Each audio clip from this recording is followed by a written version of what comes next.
ఒక ప్రధానమైన అంశాన్ని మీతోని షేర్ చేసుకుని మీ ద్వారా రాష్ట్ర ప్రజానీకానికి వాస్తవాలు చెప్తామనే ఉద్దేశంతో ఈ సమావేశం ఏర్పాటు చేశాం. నేను రోజున గౌరవ ముఖ్యమంత్రి గారు, మన రాష్ట్ర ముఖ్యమంత్రి గారు అక్షవేదికగా ఈ రాష్ట్రం తాలూకా వృద్ధి రేటు జిఎస్డిపి 8.21% ఉంది అని చెప్పని అది ఒక ఆర్గనైజేషన్ కోట్ చేశారు.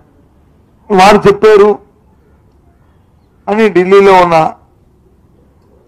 Union ministry of statistics and programme implementation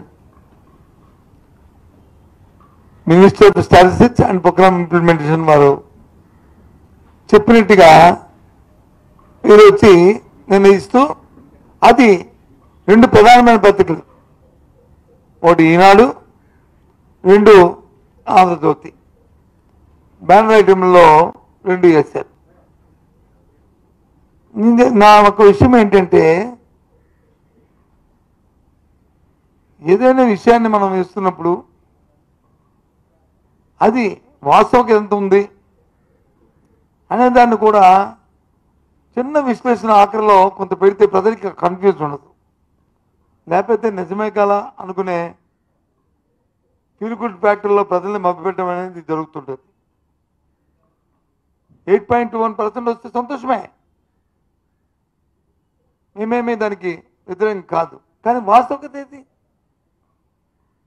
అది భారతదేశంలో 2వ స్థానంలో ఉన్నదని, మొదటి స్థానం వచ్చి తమిళనాడు ఉన్నదని. ఈ ఏదైతే ప్రోగ్రామ్ ఇంప్లిమెంటేషన్ ఏదైతే ఉందో, స్టాటిస్టిక్ ప్రోగ్రామ్ ఇంప్లిమెంటేషన్ ఏదైతే ఉందో, దానికి ప్రతి రాష్ట్రం కూడా వాళ్ళ తాలూకా ఎస్టిమేట్స్, వాళ్ళ ప్రొజెక్షన్, ఇగో మా రాష్ట్రంలో ఈ రకంగా ఉండబోతుంది అని వీళ్ళు ఇస్తారు. ఆ ఇచ్చిన దాంట్లో తమిళనాడు వచ్చి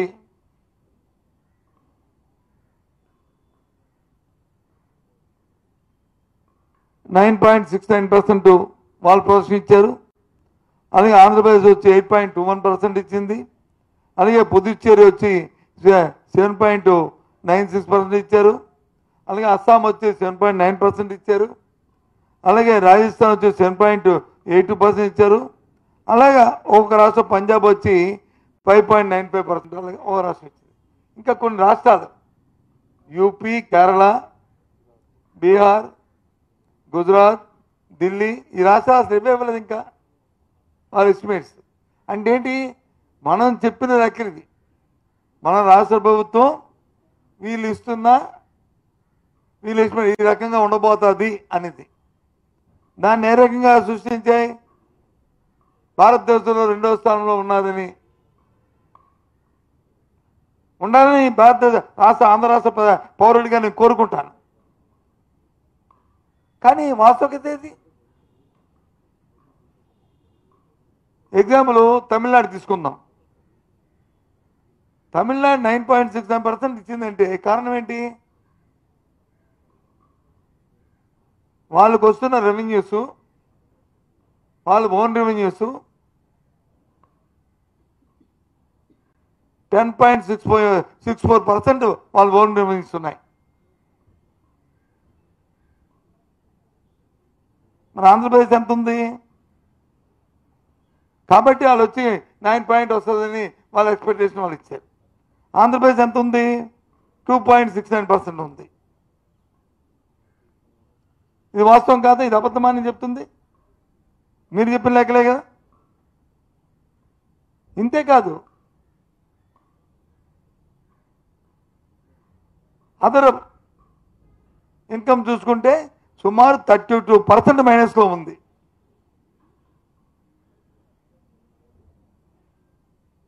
పోనీ ఏమైనా క్యాపిటల్ ఎక్స్పెండిచర్ ఏమైనా పెరిగింది అనుకుంటే, క్యాపిటల్ ఎక్స్పెండిచర్ 43% క్యాపిటల్ ఎక్స్పెండిచర్ తక్కువ మీరు ఖర్చు పెట్టింది.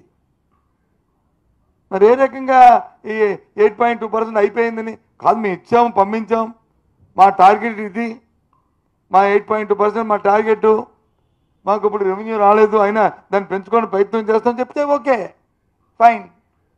ఎందుకు ఈ మప్పు పెట్టరు?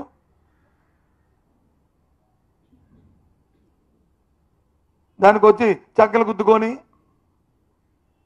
ఓ అని తందానంటే తాను తందాను అనుకొని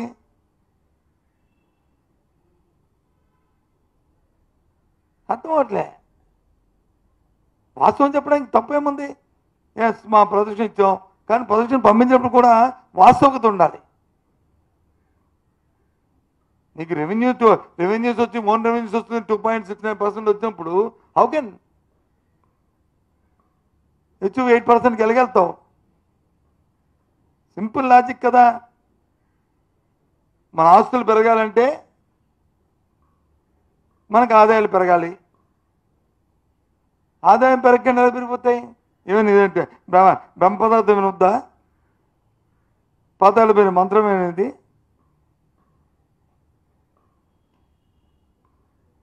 ఎక్కడ? పోనీ గత ప్రభుత్వంతో పోల్చి చేసుకుంటే గత ప్రభుత్వాల్లో అంతకుముందు రాష్ట్రం అధికారంలోకి వచ్చిన 2019లో సుమారు 3,90,00,000 కోట్ల రూపాయలు వచ్చి పాత ప్రభుత్వం 14 ముందున్న విభజనలో వచ్చిన 1,30,000 కోట్లతో కలుపుకుంటే 3,90,000 కోట్ల రూపాయలు అప్పు ఉంది. గత 5 సంవత్సరాల్లో అది 7,20,000 కోట్లకి వెళ్ళింది. అంటే ఏంటి? సుమారు దగ్గర 3,70,000 కోట్ల రూపాయలు పెరిగింది. ఎస్ పెరిగింది, ఓకే అప్పు పెరిగింది. మరి ఈ 14 నెలల కాలం ఈ 10 నెలల కాలంలోనే 1,48,000 కోట్లు అప్పు చేశారే.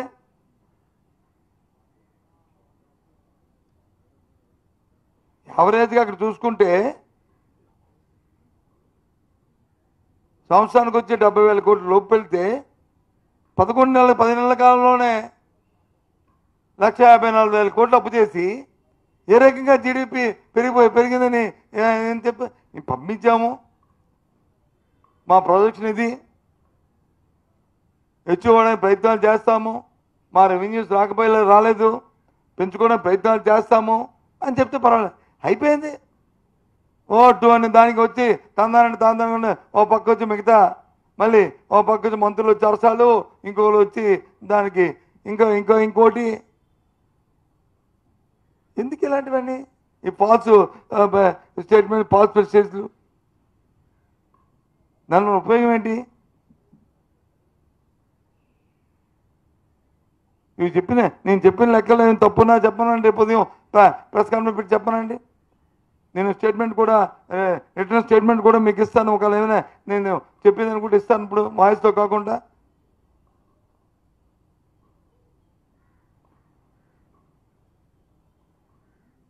కాబట్టి దయచేసి ప్రభుత్వం పెద్దలు వాస్తవంగా దగ్గరగా ఉండాలి. అలాగే చెప్పారు మీరు, అధికారం రావడానికి సూపర్ 6 సూపర్ 7 అన్నారు. ఇప్పుడు సూపర్ 6 లేదు, 7 లేదు.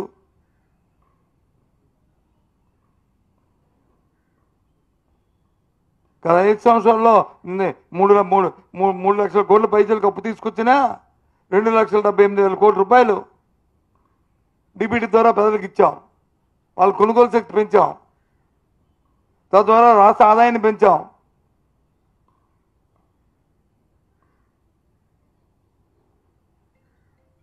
కానీ కనిపించలే. రేపు అనుకొని వస్తున్నాయి పథకాలన్నీ కూడా. ఒక 1,000 రూపాయలు తప్ప ఏమిచ్చా చెప్పమనండి. లాస్ట్ ఇయర్ సిలిండర్ ఇచ్చామన్నారు, అది కూడా ఆఖరిలో వచ్చినప్పుడు వచ్చి మా 80% ఇచ్చారు, ఇంక 20% ఇవ్వలేదు.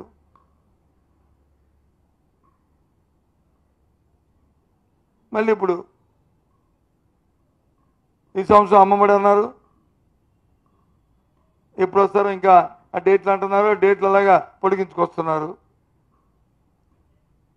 సంక్రాంతి అన్నారు, ఉగాది అన్నారు, బస్సు అన్నారు, ఫ్రీ అన్నారు, అన్నవరం అన్నారు, తిరుపతి అన్నారు, ఆఖరికి వచ్చి నీ ఊర్లో తిరగాలని అని చెప్తున్నారు.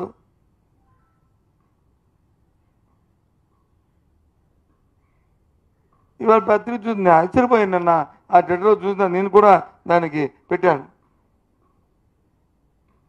అందుకే నా బాధ్యత ఈ రాష్ట్రంలో ఒక ఒక ఒక ప్రధానమైన ప్రతిపక్ష పార్టీకి ప్రాతినిధ్యం వహిస్తూ లీడర్ ఆఫ్ అపోజిషన్ ఉన్నప్పుడు వాస్తవ విషయాలు ప్రజలు చెప్పాల్సిన బాధ్యత మాకు ఉంది. మబ్బు పెట్టకూడదు. ప్రజలు నిజాలు తెలియాలి. అందుకే మీ ముందుకు వచ్చి ఇవాళ ఈ విషయాన్ని మీతో షేర్ చేసుకుంటూ మీతో పాటు రాష్ట్ర ప్రధానికాన్ని చెప్తున్నాం. ఇది రాష్ట్ర ప్రభుత్వం ఇచ్చిన ప్రొజెక్షన్స్. ఇంకా ఇది ఇచ్చిన తర్వాత ఇవన్నీ మళ్ళీ రివిజన్ జరుగుతుంది. ఈ రివిజన్ అయిన తర్వాత మా యాక్చువల్స్ ఏమో చూసుకుని అప్పుడు జీడిపిని అప్పుడు ఈ రాష్ట్రం పలానా సో ఇయర్కి ఎంత జిఎస్డిపి వచ్చింది, గ్యాస్ డొమెస్టిక్ ప్రొడక్షన్ వచ్చిందని చెప్పి వాళ్ళు అనౌన్స్ చేస్తారు. అంటే తిరిగి వస్తారు వేస్తారు అంతే. కామన్ సెన్స్ చదువుకున్న వాళ్ళు అంతమంది ఉన్నారు కదా, మరి అంత అందరికీ చెవులో పువ్వు పెట్టుకునే పరిస్థితుల్లో ఈ రకంగా చేస్తే ఎంతవరకు సంబంధిస్తాం? కానీ ఇలాంటి వాస్తవ విరుద్ధాలని పెట్టి ప్రజల్ని మబ్బులో పెట్టద్దని రాష్ట్ర ప్రభుత్వంలో ఉన్న పెద్దల్ని అలాగే ప్రధాన పత్రికలైన పత్రికా అధిపతుల్ని మీ ద్వారా కోరుతున్నాం. ఇలాంటి వాటిని తీవ్రంగా ఖండిస్తున్నాం కూడా.